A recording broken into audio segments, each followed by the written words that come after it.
Doctor, arthritis, ಸಂಧಿವಾತ, ಸಾಕಷ್ಟು ಮಂದಿ ಈ ಸಮಸ್ಯೆಯಿಂದ ಬಳಲ್ತಾ ಇದ್ದಾರೆ. ಈವನ್ ಚಿಕ್ಕ ಮಕ್ಕಳು ಕೂಡ ಈ ಸಮಸ್ಯೆಯಿಂದ ಬಳಲ್ತಾ ಇದ್ದಾರೆ ಅಂದರೆ ತಪ್ಪಾಗೋದಿಲ್ಲ. ಮೊದಲಿಗೆ ಈ ಸಂಧಿವಾತ ಅಂದರೆ ಏನು, ಯಾಕೆ ಬರುತ್ತೆ, ಕಾರಣಗಳು ಹಾಗೆ ಲಕ್ಷಣಗಳನ್ನು ತಿಳಿಸ್ಕೊಡಿ.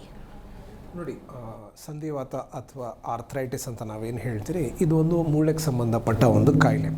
ಸಾಮಾನ್ಯವಾಗಿ ನಮ್ಮ ಮೂಳೆ ಮಧ್ಯ ಏನು ಒಂದು ಜಾಯಿಂಟ್ಸ್ ಇರುತ್ತೋ, ಸೊ ಈ ಜಾಯಿಂಟ್ ಸ್ಪೇಸಲ್ಲಿ ಸರ್ಟನ್ ಸ್ಟ್ರಕ್ಚರ್ಸ್ ಇರುತ್ತೆ. ಸೊ ಇದಕ್ಕೆ ನಾವು ಒಂದು ಕುಷನಿಂಗ್ ಮಟೀರಿಯಲ್ ಇರುತ್ತೆ, ಅದಕ್ಕೆ ಕಾರ್ಟಿಲೇಜ್ ಅಂತ ಹೇಳ್ತೀರಿ. ಅದರಲ್ಲಿ ಒಂದು ಫ್ಲೂಯಿಡ್ ಇರುತ್ತೆ, ಸೈನೋವಿಯಲ್ ಫ್ಲೂಯಿಡ್ ಅಂತ ಹೇಳ್ತೀರಿ. ಅದ್ರ ಮೇಲೆ ಸರ್ಟನ್ ಟೆಂಡಾನ್ಸ್ ಇರುತ್ತೆ, ಲಿಗಮೆಂಟ್ಸ್ ಇರುತ್ತೆ, ಮಸಲ್ಸ್ ಆ್ಯಂಡ್ ಸ್ಕಿನ್, ಇವೆಲ್ಲ ಆಗ್ತಾ ಒಂದು ಜಾಯಿಂಟ್ ಫಾರ್ಮ್ ಮಾಡುತ್ತೆ. ಸೊ ಒಂದು ವೇಳೆ ಈ ಮೂಳೆ ಮಧ್ಯ ಸರ್ಟನ್ ಇನ್ಫ್ಲಮೇಟ್ರಿ ಚೇಂಜಸ್ ಆದಾಗ, ಸೊ ಇನ್ಫ್ಲಮೇಟ್ರಿ ಚೇಂಜಸ್ ಅಂತ ಹೇಳಿದ್ರೆ ಆ ಒಂದು ಪರ್ಟಿಕ್ಯುಲರ್ ಎಫೆಕ್ಟೆಡ್ ಪಾರ್ಟಲ್ಲಿ ನೋವು ಕಂಡುಬರೋದು, ಊತ ಕಂಡುಬರೋದು, ಆ ಭಾಗದ ಟೆಂಪ್ರೇಚರ್ ಹೆಚ್ಚಾಗೋದು, ನಂತರ ಅದರ ನಾರ್ಮಲ್ ಫಿಸಿಯಾಲಜಿ ಏನಿರೋದು ಆ ಫಿಸಿಯಾಲಜಿ ಒಂದು ವೇಳೆ ಹ್ಯಾಂಪರ್ ಆದಾಗ ಆಗ ಆರ್ಥರೈಟಿಸ್ ಅಥವಾ ಇನ್ಫ್ಲಮೇಟ್ರಿ ಚೇಂಜಸ್ ಆಗಿದೆ ಅಂತ ಹೇಳ್ತೀರಿ. ಸೊ ಈ ಮೂಳೆ ಮಧ್ಯ, ಈ ಒಂದು ಜಾಯಿಂಟ್ ಸ್ಪೇಸ್ ಮಧ್ಯ ಈ ಥರದ ಒಂದು ಇನ್ಫ್ಲಮೇಟ್ರಿ ಸೈನ್ಸ್ ಆದಾಗ ಆಗ ಅದಕ್ಕೆ ನಾವು ಆರ್ಥರೈಟಿಸ್ ಅಂತ ಹೇಳ್ತೀರಿ. ಈಗ ಸಾಮಾನ್ಯವಾಗಿ ಎಲ್ಲರೂ ಅವರ ಒಂದು ಲೈಫ್ ಟೈಮಲ್ಲಿ ಒಂದು ಸತಿ ಯಾವುದಾದ್ರೂ ನೋವು ಎಕ್ಸ್ಪೀರಿಯನ್ಸ್ ಮಾಡೇ ಇರ್ತಾರೆ. ಮಂಡಿ ನೋವು ಇರಬಹುದು, ಭುಜ ನೋವು ಇರಬಹುದು, ಕೈ ಕಾಲು ನೋವು ಇರಬಹುದು. ಸೊ ಈ ನೋವು ಬಂದಿದ ತಕ್ಷಣ ಇದಕ್ಕೆ ನಾವು ಸಂಧಿವಾತ ಆಗಿದೆ ಅಂತ ಹೇಳೋದಿಲ್ಲ. ಸೊ ಈ ಥರ ಇನ್ಫ್ಲಮೇಟ್ರಿ ಸೈನ್ಸ್ ಇದ್ದರೆ ಮಾತ್ರ ಇದಕ್ಕೆ ನಾವು ಆರ್ಥರೈಟಿಸ್ ಅಂತ ಹೇಳ್ತೀರಿ. ಈ ಆರ್ಥರೈಟಿಸ್ ನಾವು ಎಲ್ಲ ಥರದ ಒಂದು ಏಜ್ ಗ್ರೂಪ್ಸಲ್ಲಿ ನಾವು ನೋಡ್ತೀರಿ. Where certain arthritis certain age ಗ್ರೂಪಲ್ಲಿ ತುಂಬ ಕಾಮನ್ ಆಗಿ ನಾವು ನೋಡ್ತೀರಿ. ವೇರ್ ಯಂಗರ್ ಏಜ್ ಗ್ರೂಪಲ್ಲಿ certain type of arthritis like rheumatoid arthritis ಅಂತ ಹೆಚ್ಚಾಗಿ ನಾವು ನೋಡ್ತೀರಿ. ವಯಸ್ಸಾದವರಲ್ಲಿ ಆಸ್ಟಿಯೋ ಆರ್ಥರೈಟಿಸ್ ಅಂತ ಹೇಳ್ತೀರಿ, ಇದು ತುಂಬ ಹೆಚ್ಚಾಗಿ ನಾವು ನೋಡ್ತೀರಿ. ಸೊ ಆರ್ಥರೈಟಿಸಲ್ಲಿ ಸಾಕಷ್ಟು ವಿಧಗಳಿದೆ. ಬಟ್ ಈಚ್ ಏಜ್ ಗ್ರೂಪಲ್ಲಿ ಯಾವ ಥರದ ಪ್ರೆಸೆಂಟೇಷನ್ ಇದೆ, ಯಾವ ಜಾಯಿಂಟ್ ಇನ್ವಾಲ್ವ್ಮೆಂಟ್ ಆಗ್ತಾ ಇದೆ, ಎಷ್ಟು ಥರದ ಜಾಯಿಂಟ್ ಇನ್ವಾಲ್ವ್ಮೆಂಟ್ ಆಗ್ತಿದೆ, ಇದ್ರ ಮೇಲೆ ಸಾಕಷ್ಟು ಡಿಫ್ರೆಂಟ್ ಆರ್ಥರೈಟಿಸ್ನ ನಾವು ನೋಡ್ತೀರಿ. ಸೊ ಬೇಸಿಕ್ಲಿ ಈ ಆರ್ಥರೈಟಿಸಲ್ಲಿ ಒಂದು ತುಂಬ ಪ್ರಮುಖವಾಗಿ ನಾವು ನೋಡುವಂಥ ಒಂದು ಸಮಸ್ಯೆ ಬಂದು ನೋವು ಇರಬಹುದು. ಸೊ ಈ ನೋವು ಬರೀ ನಮಗೆ ಒಂದು ಜಾಯಿಂಟಲ್ಲಿರಬಹುದು, ಒಂದು ಗಂಟಲ್ಲಿ ನೋವು ಕಂಡುಬರ್ತಿರಬಹುದು, ಅಥವಾ 2 ಗಂಟಲ್ಲಿ ಕಂಡುಬರ್ತಿರಬಹುದು, ಅಥವಾ ನಮ್ಮ ದೇಹದ ಎಲ್ಲ ಜಾಯಿಂಟ್ಸಲ್ಲೂ ಕೂಡ ನೋವು ಕಂಡುಬರ್ತಾ ಇರಬಹುದು. ಸೊ ಈ ಥರ ಒಂದು ಪ್ರೆಸೆಂಟೇಷನ್ನ ನಾವು ನೋಡ್ತೀರಿ. ಸೊ ಈ ನೋವು ಜೊತೆ ಸಾಕಷ್ಟು ನಾವು ನೋಡ್ತೀರಿ ಊತ ಕಂಡುಬರಬಹುದು, ಅಥವಾ ಆ ಭಾಗ ಒಂಥರ ತುಂಬ ಬಿಸಿ ಆಗಿಬಿಟ್ಟಿರುತ್ತೆ, ಜ್ವರ ಬಂದಂಗೆ ಆಗ್ತಾ ಇರುತ್ತೆ, ಮೂವ್ಮೆಂಟ್ ಮಾಡೋದು ಕಷ್ಟ ಆಗಬಹುದು.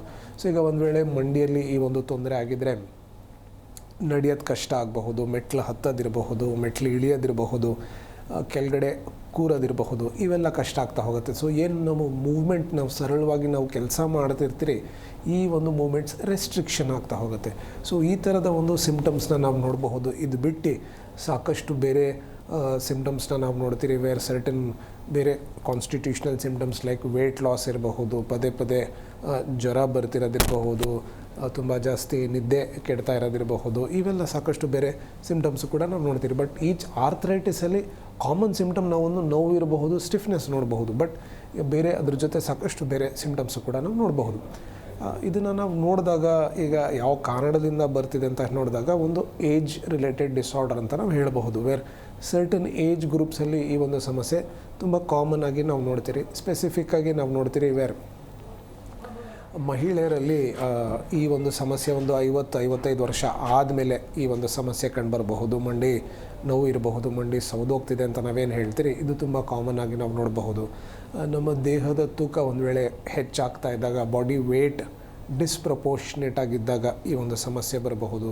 ಸ್ಟ್ರಾಂಗ್ ಫ್ಯಾಮಿಲಿಯಲ್ ಹಿಸ್ಟ್ರಿ ಅಂದರೆ ತಂದೆ ತಾಯಿ ಅಥವಾ ಗ್ರ್ಯಾಂಡ್ ಪೇರೆಂಟ್ಸಿಗೆ ಯಾರಿಗಾದ್ರೂ ಒಬ್ಬರಿಗಿದ್ರೆ ಈ ಒಂದು ಸಮಸ್ಯೆ ಬರಬಹುದು.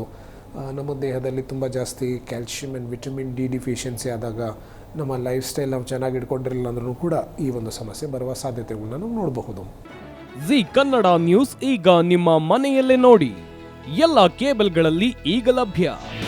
ನಿಮ್ಮ ನೆಚ್ಚಿನ ಜಿ ಕನ್ನಡ ನ್ಯೂಸ್ ಈಗ ಸನ್ ಡೈರೆಕ್ಟ್ ನಲ್ಲಿ number 292, Tata play number 1664, Jio TV number 1334, NXT digital number 30, in cable number 30, city networks 51, U digital number 162, GTPL number 17, Rockline telecommunications number 42, Shri Basaveshwara cable number 168, rural cable network 60, Vinayaka digital 57, Abhishek cable 821, city channel 53, Siddeshwara cable network 57, V4 digital Infotech 628, Surya digital networks 53, Gajanan digital number 836, Malnad infotech private limited number